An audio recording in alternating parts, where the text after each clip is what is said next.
Entrepreneurs Hub, giving you a deep and unique insight into agribusiness, services, ICT, and innovation, industrialization, and so much more. Entrepreneurs Hub, growing your small, medium, and large business entity. With yours truly, Sandra Kahunde.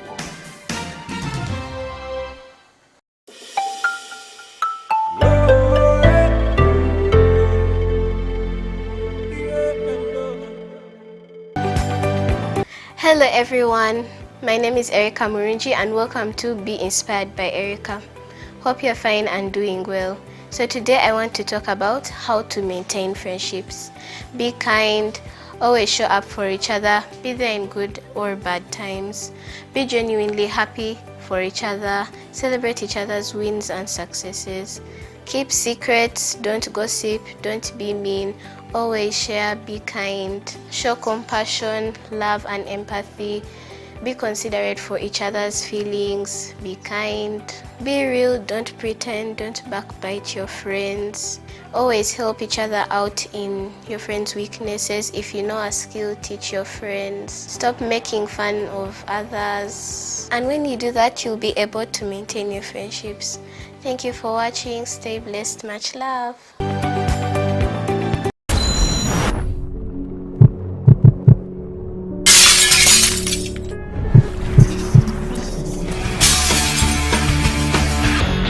Anyone who wants to become a pledge. What fresh hell is this? End up with some mathematics. You need logic for money acrobatics. Money is confusing like laws of physics. Never wake you up in the middle of the night. The feeling that someday they'll come for you and your children. He all.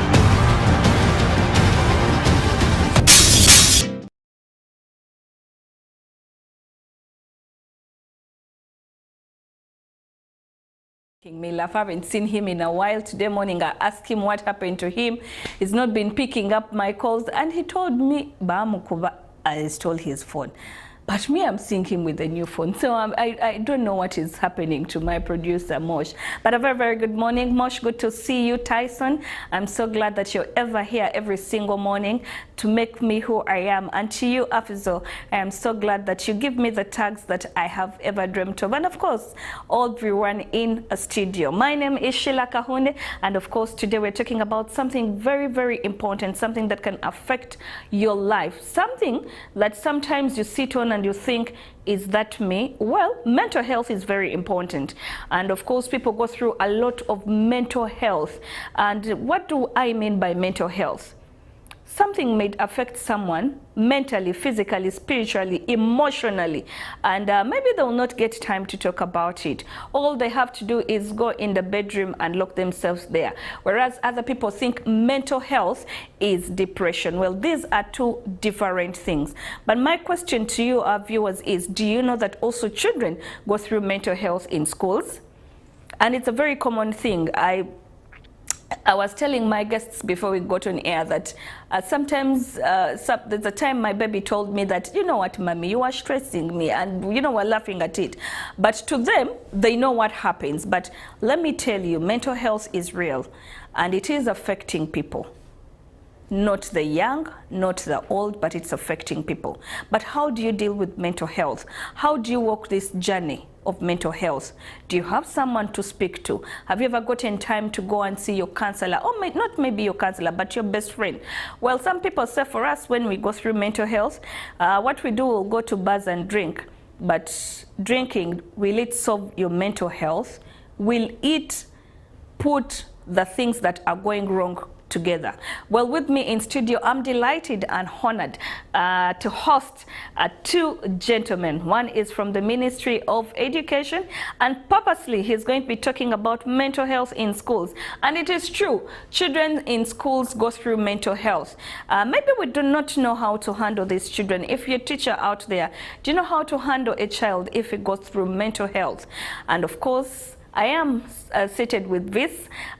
He's an expert in mental health, and of course, strong minds. When you just look at his background and his his company, when I think of Strong Minds, it reminds me of Straight Talk, of course, where I used to work. And these are the things that we used to write about, that people go through, all the children go through, but we never get time to sit down and talk to people. But the question is mental health. Do you know what mental health is? But also, mental health is real. I am delighted to have you my guests this morning. Thank you for coming. I love this. I hope I go with one at home. If you have not come with it, you're going to undress and leave one here. I am so glad to have you, Vis and Mr. Richard. To our viewers out there, would you introduce yourself? Yes, good. Thank you, Sheila, for having us, and very good morning to all our viewers around the country. My name is Vincent Mujune. I am the country director at Strong Minds Uganda. And Strong Minds is a mental health organization. Yes, at you, Mr. Richard, you have already your microphone. You can speak. Thank you very much, Sheila. And good morning, our viewers. Saidi Nsamba is my name. I do coordinate mental health and sexual support within the education sector. Nice being here this morning. All right, I think I will start with you, Mr. Richard. Saidi. Yeah. No, let me start with Vincent. Vincent.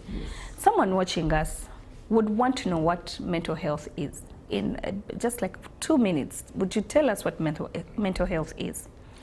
Yeah, thank you very much, Sheila. I strongly believe that most of the times mental health and mental illness are two very distinct terminologies that are mixed up in the way that people understand them. But mental health is a good thing. Mental health is a state of mental well-being that enables an individual to cope with the normal stresses of life.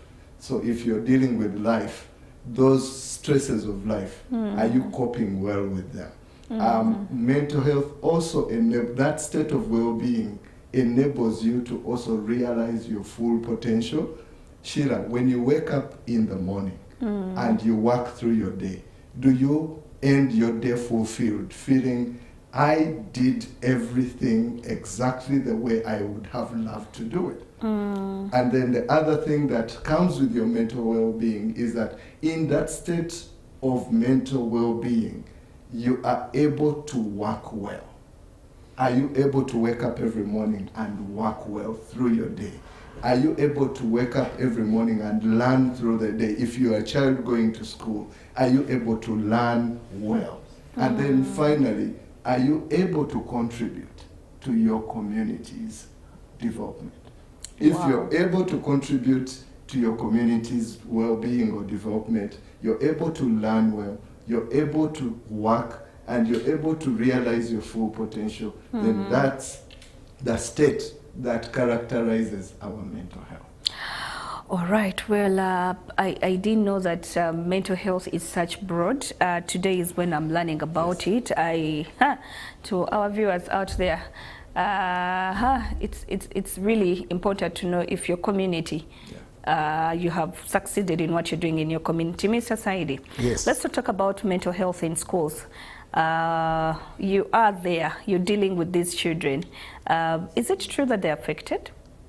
Yeah. Or how would you define mental health in children? Wow. My beginning point would be that in most cases when we talk of mental health, people think of the health setting. Yes, true. I would actually think the same. And they tend to ignore the school setting, where most of our children spend much of their time. When we talk of mental health within the school setting, this is a reality, because as children come to school for learning to take place, the component of the cognitive is really very critical. But what is it that they are coming with? They are coming from homes where there is domestic violence. They are coming from abuse. They are coming from homes where they are neglected by parents. They are not provided with what they want. They are lacking basic needs. They are experiencing maybe menstruation and they are not supported and the environment around them is so stigmatizing. They are living with HIV and the environment is stigmatizing and they are being discriminated. All of this contribute to the mental well-being of the child for learning to take place. And until we are able in a school setting to address these issues, that really learning can take place. So mental well-being, mental health in a school setting is really a reality. Surprisingly for both the learners, the children, but also the teachers. Yeah, that's what I can say. Still to you, Mr. Said, you've talked about something important, that mental health in children is the setting of the schools. And of course, there are those ones who are discriminated that do have, you know, HIV, which is a very, very important thing. You as a social worker, you as a person who communicates to these children, who talks to them about mental health, how would you handle such a child? Thank you very much. Indeed, building our capacity would be the best. For instance, when we talk of the school setting, these realities became more visible after the COVID pandemic. But even before, these situations were there in our schools, our learning institutions. So handling them, how would we handle them? The beginning point would be the teachers themselves, the people around the learner, for them to appreciate and understand this child. And what is it that is within their capacity that they can offer? And what is it that is not within their capacity that they can give hope to this learner and say, maybe I can talk to a colleague in Strong Mind to take you through this. Because definitely they are experiencing a number of mental health challenges that we need to address, a wider spectrum of them, ranging from accelerated anxiety,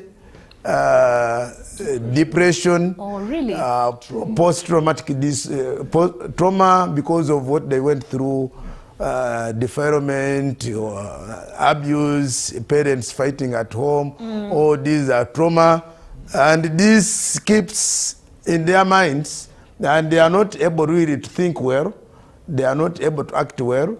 Even the way they would look at people, they would think if somebody has been maybe a victim of abuse or trauma, then anytime they would be expecting that another person is going to abuse them. So they can't trust them, and learning would definitely not take place. Wow. And as a Ministry of Education, we realized that really we need to do something to ensure that the young people are supported, but also the teachers are able to support themselves.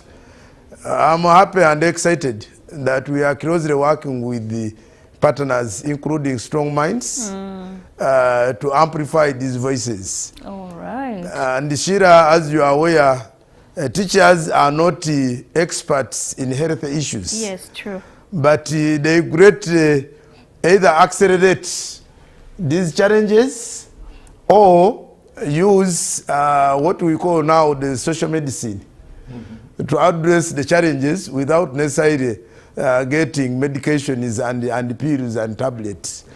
And this, as a sector, as a government, this is what we are looking at within our mandate. How can we be able to identify the basics of some of these issues before they worsen? Can teachers be able to identify these issues? Can peer leaders or learners be able to identify these issues among their colleagues and say, well, it seems Shira has an issue. For the last 1 week, she has not been. How can we help you? True. This is really what we are looking at.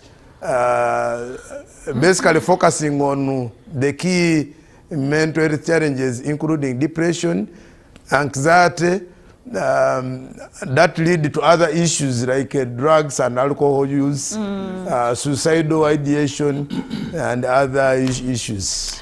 All right, well, thank you so much, Mr. Saidi. To all the parents out there, I think where this conversation is going, I think it's getting deep. And when they talk about depression, and of course, I didn't know that it can also be part of mental health. So my question to Mr. Vis will be, let's talk about mental health in adults. When I was opening up, I said some people deal with mental health differently. Someone can say, I'm going to go to a bar and drink. Another one can say, I'm going to drive. I reach Ginger, I come back. Some of them have even lost their lives on their way because I think they're going through a lot. So literally, a truck is hooting at them, and they would not know that this truck is hooting at them, and sometimes people end their life. How would you describe mental health in adults? Yeah, thank you very much, Sheila. I will speak in addition to what I've already said, that when you're talking to a lay person about what mental health is about, most of the times, if you check in our cultural norms and languages, there are no very crystal clear ways that mental health is talked about, but there are things that relate to it. And so it's important for the person out there to understand that, you know, your mental health functions on, let's say, a continent. On a daily basis, you wake up and you swing between your good mental health and bad mental health. You wake up in the morning, you're driving to UBC, and EPS just gives you a fine of 600,000, and immediately the SMS comes and you say you are in debt. 600,000. Immediately, think about what will you think at that moment. When you think that way, how will you feel when you've seen the 600,000? And then most times, when what we see eventually is what you act, the actions you take after all the process of thinking, feeling, and then we see Sheila getting annoyed and coming to the office and, you know, having a bad encounter with everyone, and no one actually understands that there was a trigger that happened and caused Sheila to swing. She was in a good mood. She probably was playing her best music when she was coming until the fine showed up. Then she swung straight to the bad side. And it is important for people to know that to be mentally ill is not about those normal stresses of life. Like we have naturally inbuilt capacity to weather off those stresses of life. But when you actually are angry or sad, and you are sad for long, a period of longer than 2 weeks, sometimes people say, I've been sad for months, I've been sad for years, then that's a good hint for you to actually begin to recognize that you could be having a mental illness. And what's important for people to know is that a mental illness or mental illnesses, just like any other medical condition, is diagnosed. So you don't wake up and decide by yourself, you know what, I am mentally ill. I know.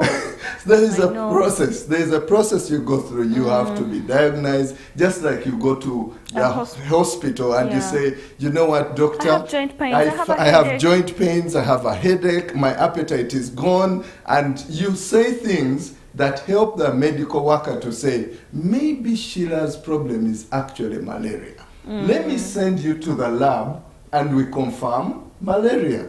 In the same way, for mental illnesses, there are presentations that we get that help us, an expert or health worker, to determine whether you are actually mentally ill.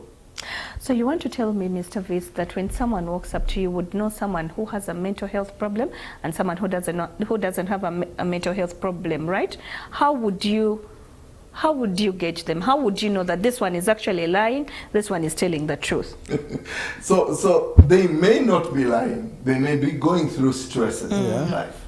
But for you to be confirmed as a mentally ill person, there are screening tools. If you're suffering from malaria, there is a screening process for malaria. When you're suffering from typhoid, there is a screening process for typhoid. That you will go through. In mental health also, the mental illnesses have different types. Would you mind sharing some with us? Thank you. Yes, my colleague just spoke about the common ones, which is depression. And depression is a very common one in the community among people that we live with. Generalized anxiety is another common one. Wow. And all of those have their symptoms.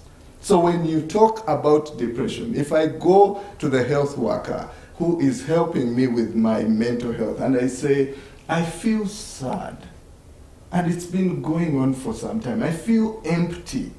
I feel worthless. I've lost interest in doing the things that I used to enjoy to do. And it's not been going on for just 1 or 2 days. It's been weeks and I'm still counting. Then quickly, that person will begin to imagine, maybe Vincent's problem is that he could be depressed. Let me screen or diagnose you for depression and we will confirm if you have depression. The same applies to generalized anxiety. The person feels like their life is on the edge. Have you been in that situation? I have been. Like you feel like something bad is about to happen. Like you feel like you are on the edge of life. Maybe that is the problem you have is close to generalized anxiety. And the expert will then take you through a professional assessment tool that helps them to confirm whether you are actually dealing with distress related to anxiety or you are actually having a mental illness called anxiety. Wow, all right. You're still watching Year 24. Yeah. My name is Sheila Kahunde, and of course you can follow this conversation on our social medias. You can go to our YouTube channel where we are live, U24 Television. You can go on our X, which is follow the conversation, which is at U24 Television. And of course, our hashtag today will be mental health. And of course, you can go on Facebook, TikTok, and Instagram, U24. Let's follow this conversation because mental health is real and it can affect not only we the adults, but also the children. Well, Mr. Saidi, let me ask you something very important. Yes. Do babies go through depression? Babies, it depends on the definition of babies. Let's say from the age of like 1 to like 6, 7. Do they go through depression? Which might lead to mental health? I would say yes and no. Why? Because would you say both, yes and no? Yes and no. Because in an assessment of depression, the tools, a baby of 1 to 2 might not be able to be screened well for depression. But they could be sad for a particular period of time. Oh my and you're feeding them late. They lose interest in things that they were initially not doing. They are human beings. Yeah, but Vincent mentioned something that I would like to amplify. Yes. That mental health exists on a continuum. Yeah. That means besides the continuum, everybody is vulnerable. Everybody has mental health. Everybody is oscillating between the good mental health and the bad one. Therefore, it's not that people are defined by the mental health or their mental health condition at the time. It keeps on changing. Yes. If I'm depressed today, it doesn't mean that maybe I'm defined by depression. And you say, Saidi, the person with depression. No, I could be depressed today, but when I'm supported, I get out of the depression. Wow. It is like walking in the rain.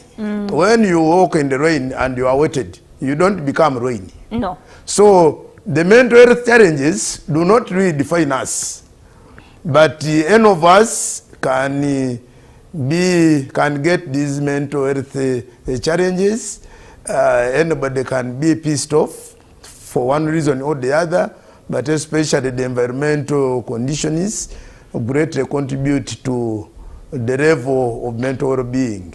When you come to a school setting, where I said children have issues, learners, also the staff have issues, you'll find that maybe a teacher is being abused, is suffering domestic violence at home. And because this teacher can't, for example, fight back at home, he'll come and put the straight on they will bring all their issues and children. transfer the anger onto the children. Wow. So it becomes a serious issue that will affect really the teaching and learning process. But also, we are increasingly seeing men as being more vulnerable. Yes? And well, to my dear viewers, these are not my words. These are the words of Mr. Saidi. But true, when you talk about men are increasingly vulnerable, but also the social expectation. Even with the women are vulnerable. Yeah. But why are you emphasizing the point of the men? Yes. Because women, everybody would rush in to come and support a woman. Yes. When they say either they are being battered or they are being abused, but for the men, society expects that men should be strong. So even when they go through a number of challenges, people would say, be man enough. Fight hard. You're a man. Yeah, but fight hard. But we should also be fair. We should also be fair, Saidi. Yes. That women actually go through a lot. Women are more positive to seeking help. They talk out their distress with colleagues and peers. They are willing to go out. But a man will go for a drink. More men go for a drink. Up. Yes. They go for the drink, yeah. but the drink is not the solution. That is very true, Vincent. Yeah. That is very true. Yes? Women are always able to seek help. But a man, that's why I was talking about the social setting and the environment. Yes. A man, for example, who is suffering in a marriage would hardly open up. Even instances where they have tried to open up, people would first laugh at them and say, stay up, be a man. Yes? How can you be beaten or be locked out of your house? So all of these issues, because society, that is what they expect, they tend to shy away. And they bottle all the emotions. Little did they know that this could explode at maybe a particular time, and you just see somebody just collapses. Wow. So maybe what we need to actually be aware about men, that most times we see men showing real signs of mental ill health.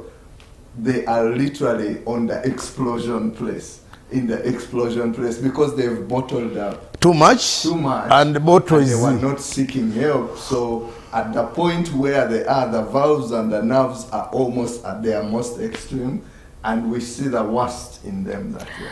All right. Well, today we're talking about mental health, and of course, Mr. Vincent and Mr. Saidi have described mental health in children and we in adults. Well, anxiety, depression can lead to mental health. As long as you're a teacher and you have domestic violence at school, you'll still go through mental health, and you'll come and put this depression or your anxiety on the children, and of course they'll go through mental health. I want us to take a very short break, and of course when we come back, we're going to be talking about the effects of mental health and how can mental health be solved in both adults and in children. While you're still watching U24, Sheila Kahunde is my name, but do not forget to follow our conversation on X, which is at U24 Television UG, and of course you can follow us live on our YouTube channel, which is at U24 Television UG, Facebook, Instagram, and TikTok. We're also there.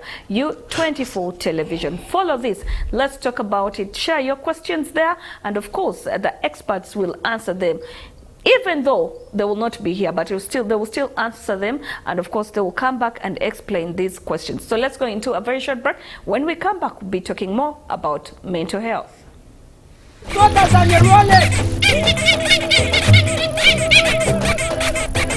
and persons with disabilities. It's time to choose our leaders. Let's show up and participate in the special interest group elections. Starting June through August this year. Your vote, your voice. My vote, my voice. This message is brought to you by the Uganda Electoral Commission.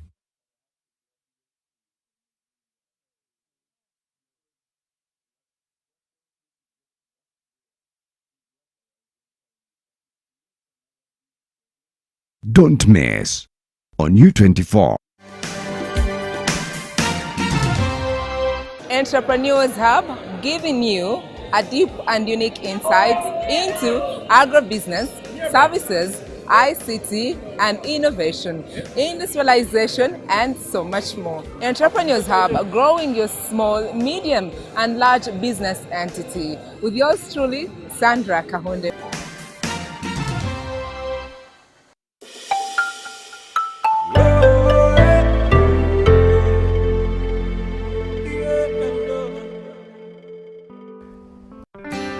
Get your favorite health tips right here on U24. Maintain your kidney by drinking 8 to 10 glasses of water each day. This can be in form of soup, tea, water, cooked grains and boiled vegetables.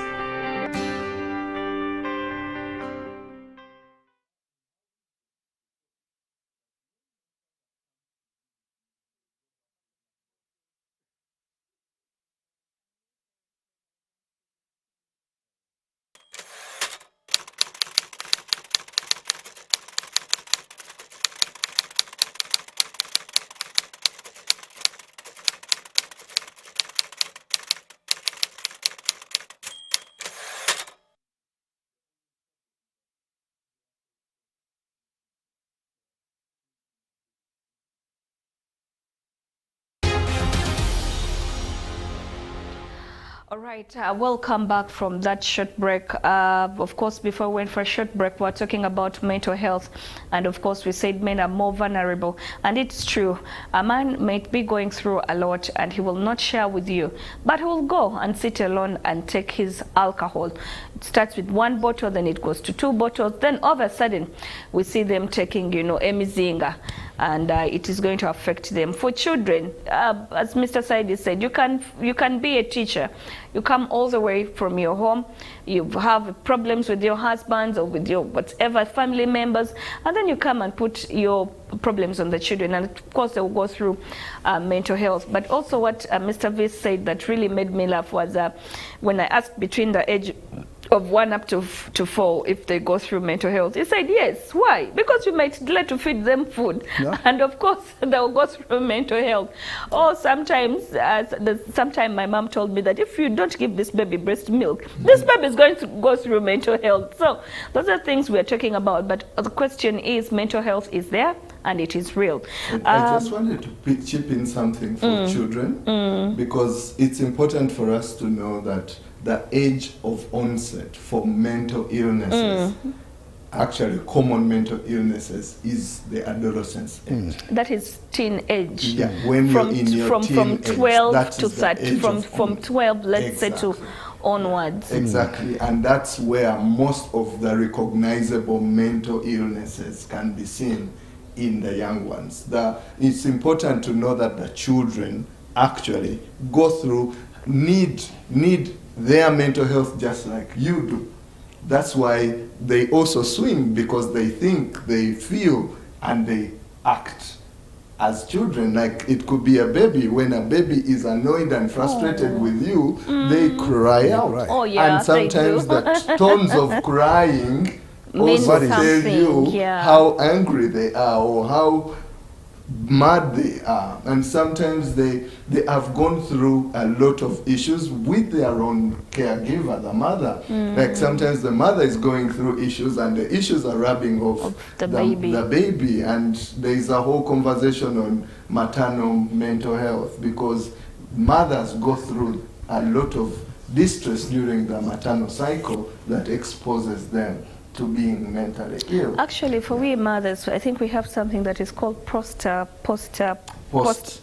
Postpartum depression yes, and prenatal. Yes. Yeah, A quick one. Would you kindly talk about that? Because by the time you give birth, you're already tired of this child. Yeah. We've seen most of the parents that get these children and dump them in the toilet. But you can imagine you've carried this pregnancy from 0 to 9 months, and then you give birth and you tie this baby in a kavera. Meanwhile, this child is crying, and you tie it in a kavera and you dump it in the toilet.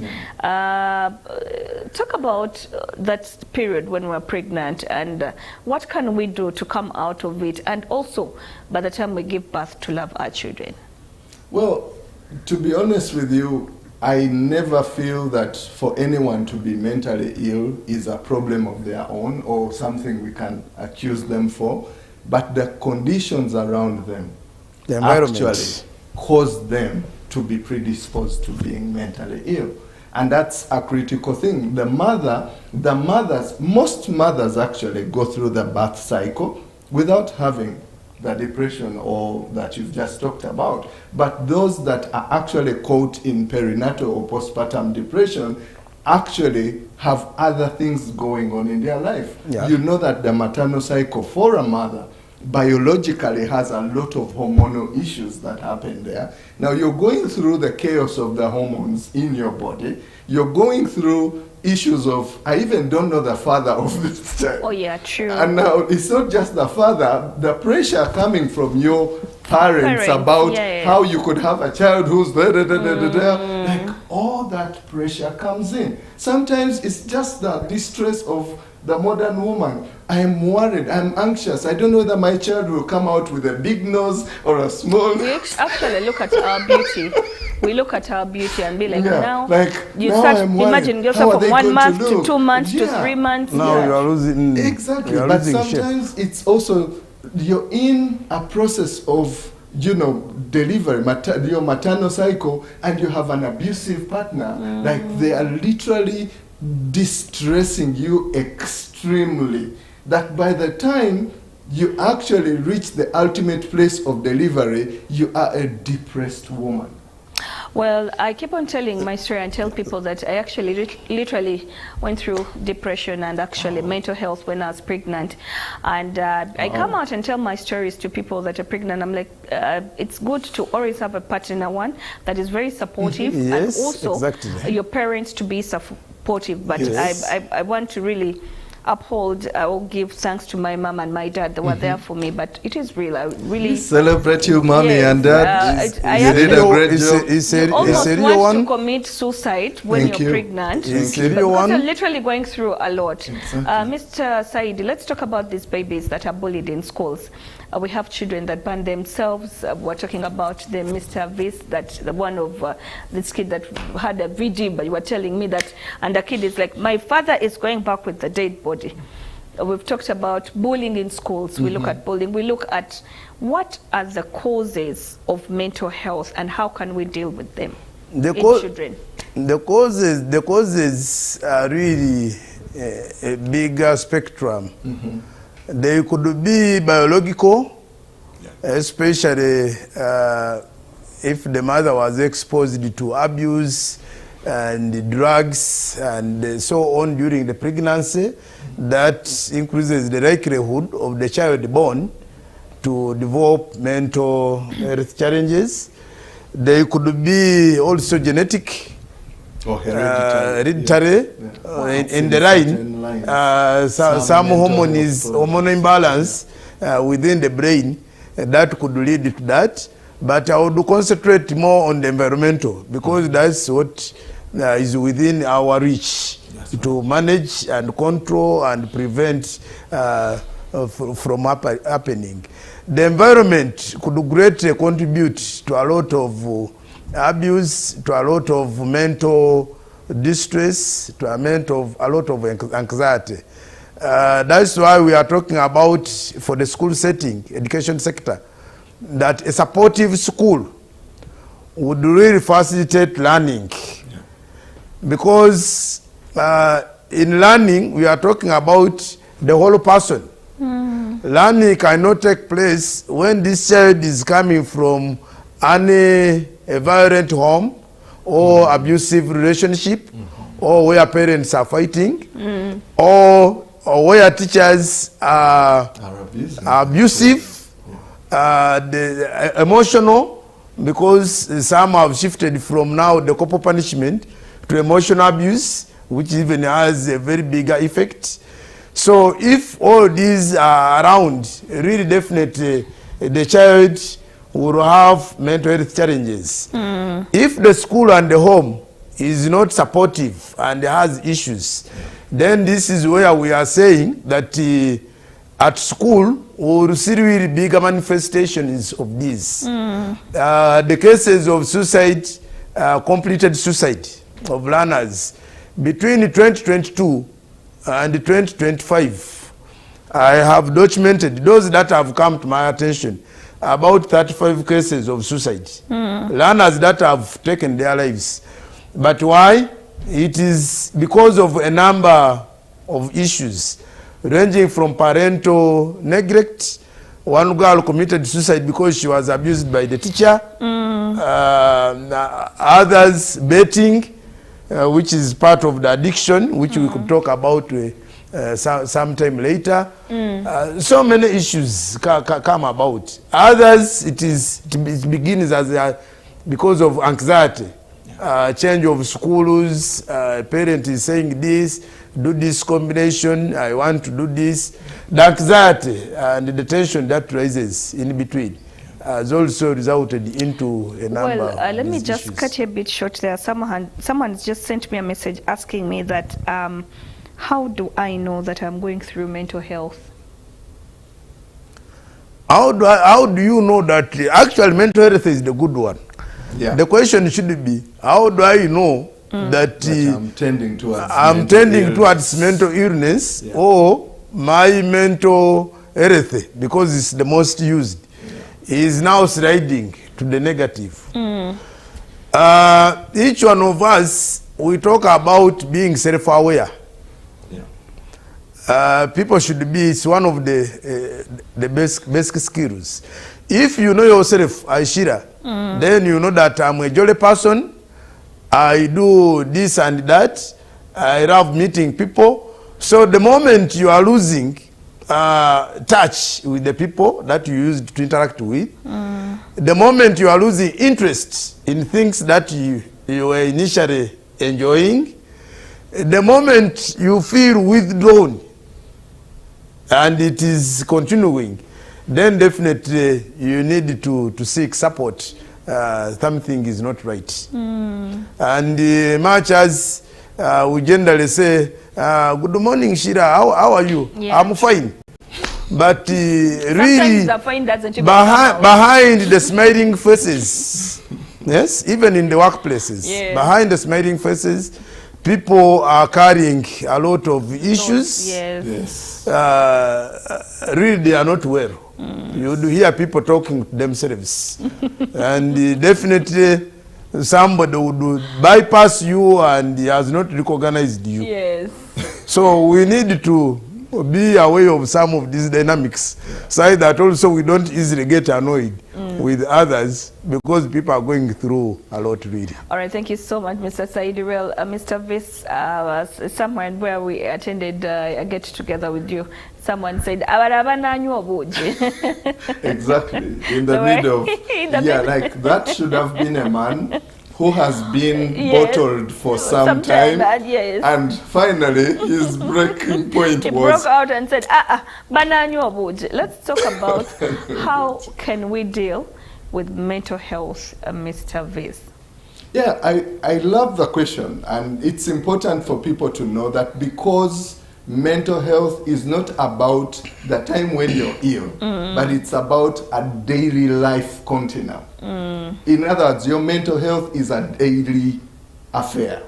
It's not like 1 off or 2 days off or 3 days, then I'll remember. Just like you care about your physical health, your mental health is critical. So there are things we can do to maintain a good relationship, our good mental health and well-being. But when we are found in a situation when we are ill, mentally ill, there are also things that we need to do to seek help or find the help that we need. I just wanted to speak to the things that we need to do to, first of all, make sure that we remain well. Part of those relate to you being able to see that you learn your environment well and see the things that are responsible for your distress. For instance, if you're in your workplace, you know the things that put you on the edge of life, and therefore working towards making sure that you have those things well in check helps you to maintain a fair level of well-being within your workplace. Think about things like, I wake up early, prepare for my day earlier so that I don't get into the chaos of the day and then get anxious and then feel all the stress of the day. I work my deadlines ahead of time and make sure I'm not in the crisis mode, because no one works at the edge of the deadline is really in their soundest state of well-being. Think about things like what you eat. Are you eating things? Are you treating yourself nicely? Sheila, when you get your paycheck, do you have a time when you go and treat Sheila well? I'm even here thinking, when go was the last do time some I went for a self-care. massage? Go do some self-care. Sit on the favorite place somewhere and just sit there and let Sheila be with Sheila. Like, let you connect with yourself. But then think of other things like, are you waking up and doing some exercise? Because we know that a body that is well is also able to harbor a mind that is well. So how do you do those things to keep yourself on a profile or a landscape where your well-being is upheld? But for those who are in the state of mental illness, the first step to recognize that you need, the first step of responding is to recognize that you need help. And recognizing that you need help means that I have had things that are unusual about me. I have felt in ways that I am not familiar with as a person, with how I know myself. And therefore, I am going to go out to a counselor or to the hospital or to the expert and ask them, am I feeling okay? Do I need help? Going to seek that help is the first step. And then the person on the other side can guide you on how to go through the chores of care.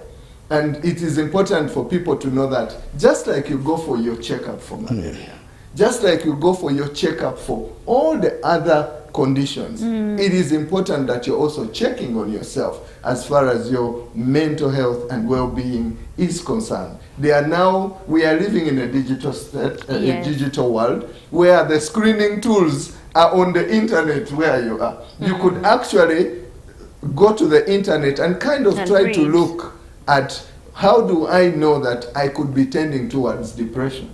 How do I know that I could be tending towards generalized anxiety? There are more other complex mental disorders that can not be diagnosed by yourself looking, but at least that's a good step to start and seek help about what you need to do to and get better. in line with that also brings me to a point where for us in education we are proactive. We don't wait for people to get sick, to break down, then we act. And the Minister of Education, recognizing the importance of this, has taken deliberate steps. One of them is now a circular that talks about the weekly mental health hour. Yes, I think I've read about it. This is for learners and teachers, to reflect, to do what, to be supported. That hour every week, it is very, very, very critical. Yes, and it should be timetabled, and schools should respect it, and teachers should respect it. It is for their own good. But also the government is deliberately building the capacity of the teachers. We have developed different materials on mental health for learners in primary and post-primary, and for teachers. And the training guide, we have now made it, standardized it, so that not every partner coming to support the government is coming up with theirs. They should use what the government has adopted, and this is the standard. This is what they should be doing. We are also trying to do mapping, to encourage even schools to do mapping, so that they know where to to refer and link how to handle what and where. So all of this is deliberately done to ensure that both the children but also the school staff are supported to manage the different situations as they arise. We don't want them to accelerate, then we take them for referral, because that should be really the extreme. Yeah. Okay. Mr. Viss, your last remarks to the people watching us. Yeah, thank you very much, Sheila, for having us. We are so excited to have this conversation about mental health. I think the thing that speaks to what we've just talked about shows that mental health is not just a health sector problem.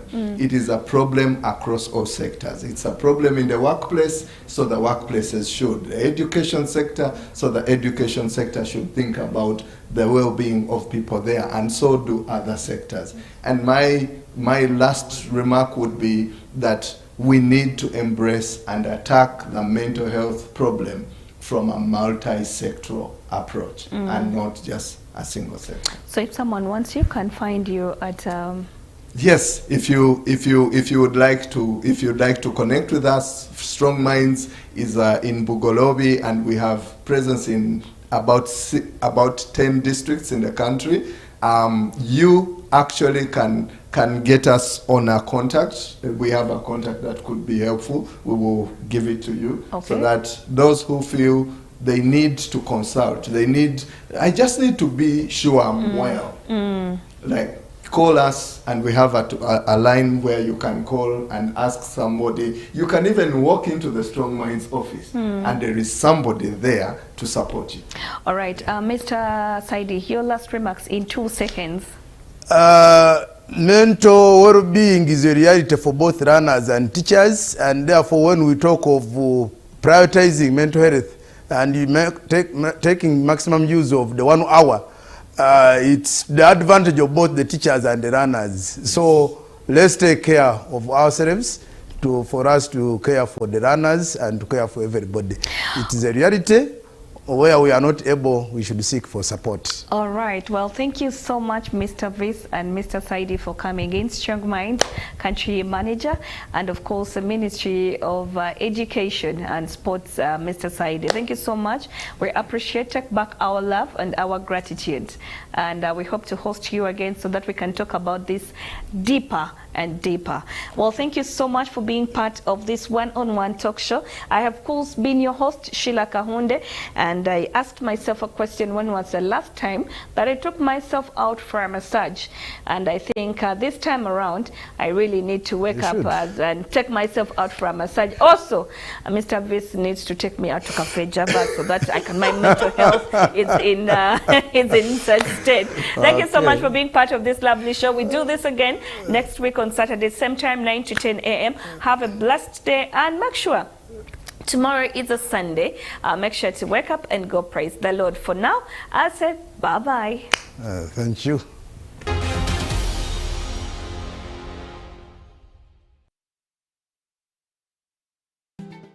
You brothers on your rolling.